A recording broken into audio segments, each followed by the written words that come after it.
Folks, today on the Stoney Ridge Farm Channel, we're taking you in the woods and showing you what a pawpaw is. What's a pawpaw? It ain't like a mawmaw, I'll tell you that.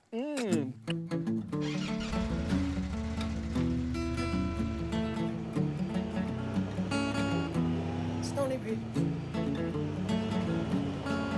Farm, Stoney Ridge. Stoney Ridge Farm.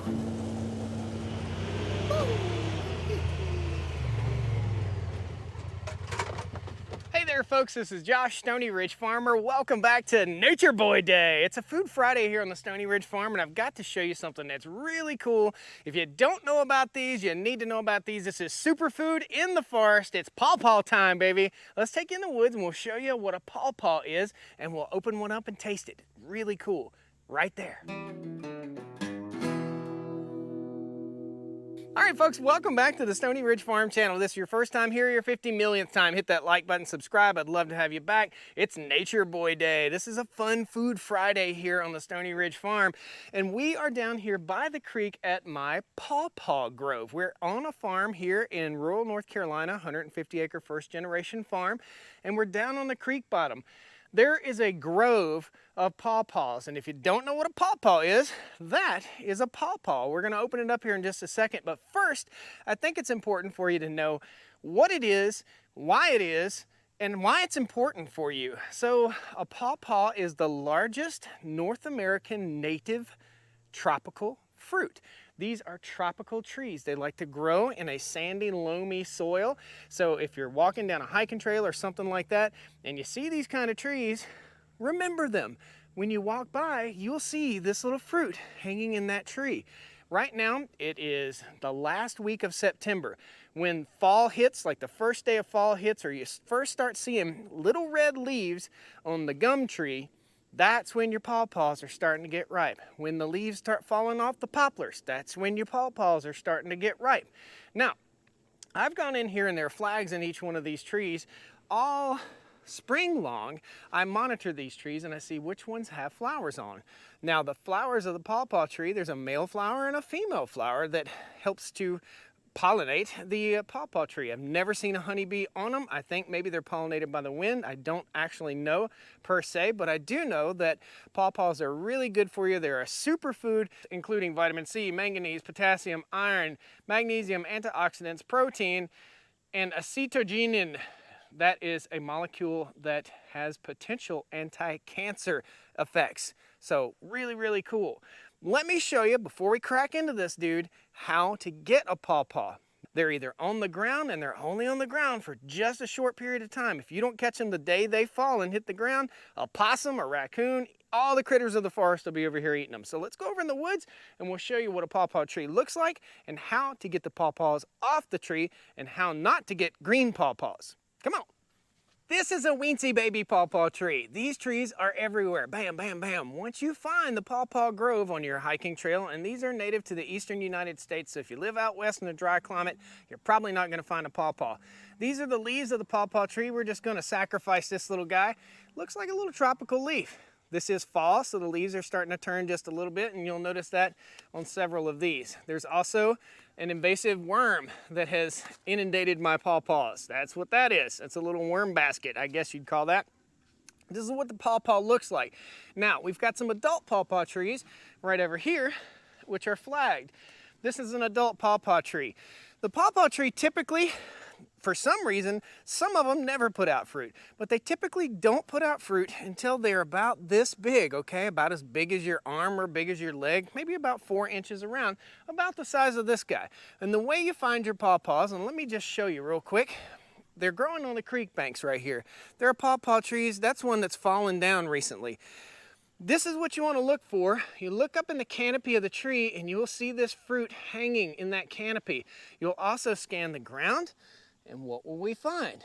More pawpaws on the ground. Now they turn black really quick after they fall. Now that's the good pawpaw right there. That's the yummiest of all. So we're gonna eat that dude here in just a minute. Well, let me show you real quick how we get the pawpaws out of the tree and what to do so you don't get a green one and waste it. So when you have a pawpaw tree like this, again, it's about that big around, you want to take the tree and you just want to jiggle it. Just like that. You'll see things falling, right? You see leaves falling? Now, if the pawpaw is ripe, then it will fall out of the tree. It will fall. You don't want to do this, okay? I'm going to show you just for information's sake. You don't want to do that. You want to gently jiggle the pawpaw tree. You want to walk through the grove, shake, shake, shake. There are 50 pawpaw trees back in here. As you shake, you'll hear thump, and that thing will thump right on the ground. Now, that is a pawpaw. That's what it's all about. And let's show you the difference between one that's almost green and one that's not quite green. And I actually have my editor here with me. Have you ever had a pawpaw, Josh? Never. Never? So he's gonna try them with us too. It's gonna be funny. So I'm gonna let him hold the camera while I open one up. Your pawpaws are much like a banana. In the inside, this has like an orange fruit. It's very high in beta carotene. This is a good pawpaw. Even though it looks nasty, it just looks disgusting, right? Check this out. You don't want to eat the skin of the pawpaw, and a pawpaw can be mildly irritating. I'm gonna stick this one in my editor's pocket right here. Pawpaw can be a little bit irritating to the stomach. So we'll just take and we'll just pinch the skin back. It just falls right off pretty much. Okay, and inside the pawpaw, there we go, are some seeds. You can eat the skin, but it's just not very palatable. It's kind of gross. It does look gross, trust me, but you see how it's got orange fruit in there? Pretty cool. I like to just peel the skin back a little bit. This is country living at its best. Make sure you don't have any cow poop on your fingers, because you might get sick. And that's a pawpaw. It's so good. This is a childhood flavor. This taste brings back memories. Here's what the seed looks like. It's got a stack of seeds. Seed, seed, seed, seed, seed, seed. They're all stacked up together. And the best thing to do,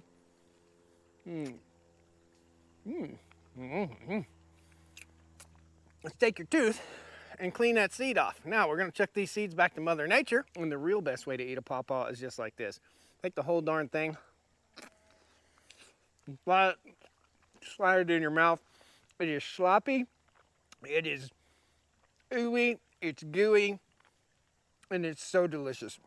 It's sweet, it has beta carotene, so it's like a cantaloupe-y kind of flavor to it, and it's like a rotten banana almost. So if you like a mushy rotten banana, I like them. That's what makes the best banana pudding. And you can make pawpaw pudding too. This is a once-a-year delicacy in the country. It's a Native American delicacy. It's a superfood. It's absolutely delicious, and it tastes like something you've never had before in your life. So there are no pawpaws left in this tree right here, but I did find some pawpaws earlier. Typically, like I said, you'll go through and you'll shake. There is another grove of pawpaws across the creek. Let's open this guy up. This is the one I think I had in my hand, and this is another one, a smaller one, that's probably ripe too. If it's mushy, it's ripe, okay? Just like that. If it's bitter, it's not ripe. Now, we're gonna give my editor a shot at the pawpaw. It's like a banana and an avocado had a baby. Just going to say exactly the same thing. Really? Yep. Yeah, that's what I think too. This is going to be my baby for later. And now you guys. And that's mine. And that's his. Now you guys know what a pawpaw is. And now you know who does all the hard work with the editing. This is my buddy Josh. That's Silent Josh, and I'm Talks a Lot Josh. Big Josh. Guys, thank you so much for joining me here on the Stoney Ridge Farm today. I thought I'd bring you in for a super duper eastern, southeastern delicacy, a farm delicacy. This is something I grew up with. I grew up on the Smith River near Martinsville, Virginia. And as a child, I'd roam the forest and I'd pick up pawpaws and he'd take a bucket home to Dad and he'd be so proud, and then they would rot in one day. So if you pick a pawpaw, you got this for one day. That's all you have. You can put it in the refrigerator. It might keep for 2 days, but it's not like a mango. It's not like a banana. It's not like anything you've ever had. So get in the woods, locate yourself a grove of pawpaws, and try them yourself. Thank you guys so much. Please hit that like button, subscribe to the channel. We'll see you next time on the Stoney Ridge Farm on Food Friday. Be sure, if you have any ideas for videos, or if you want to know a little bit something about what's going on the farm, please post it down there. This video was an idea from one of you guys. Thank you so much. I'm going to take this home and munch on it, and we'll see you next time on Food Friday on the Stoney Ridge. Take care. Woo! All right, guys. Well, is a source of Inspiring me to. And it tastes like something you've never had before in your life. You gonna pass out on me? What's up?